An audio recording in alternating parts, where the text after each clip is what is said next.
Cześć, taki temacik na dziś, folie elektrostatyczne. Króciutkie wideo na temat właśnie takich małych, przejrzystych folijek, które można kupić osobno, ale też są coraz częściej spotykane w zestawach podstawowych z wideorejestratorami. Po co właściwie te folie, do czego służą? One się zaczęły pojawiać już pierwszy raz jakieś kilka lat temu. Ja sam byłem tak trochę sceptycznie do tego nastawiony. Generalnie chodzi o to, żeby ta folijka była przyklejona do szyby, a potem do tej folii był przyklejony wideorejestrator, uchwyt wideorejestratora.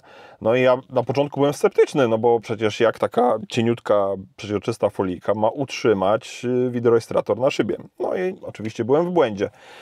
Jak to działa, już pokazuję. Przede wszystkim najpierw poszukaj na szybie swojego samochodu, gdzie chcesz zamontować wideorejestrator. Dokładnie ten fragment szyby wyczyść. Po prostu zwykłą ściereczką, ewentualnie na mokro, potem na sucho, a potem przyklej folię. Tylko zanim przykleisz folię, zazwyczaj mają one taką warstwę zabezpieczającą.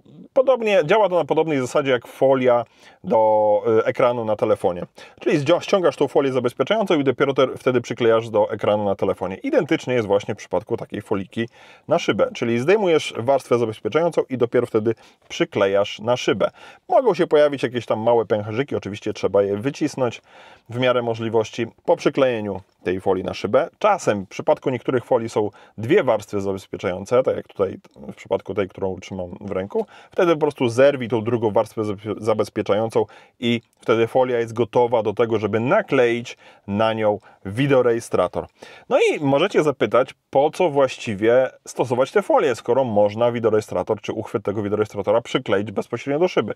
Owszem, można, nie ma z tym żadnego problemu, tyle że w razie potrzeby zdemontowania wideorejestratora z samochodu, z szyby, no w przypadku przyklejenia wideorejestratora do szyby bezpośrednio, no jest to trochę kłopotliwe, bo te naklejki, taśmy dwustronne zazwyczaj są dość silne, no i trzeba tam się troszeczkę namęczyć, żeby je ściągnąć. Natomiast w przypadku naklejenia na takiej folii, po prostu zrywasz z szyby tą folijkę elektrostatyczną, tą właśnie, która stanowi ten element, tą warstwę pomiędzy szybą a uchwytem. Więc zrywasz tylko folię, mocniej szarpniesz i to schodzi po prostu elegancko.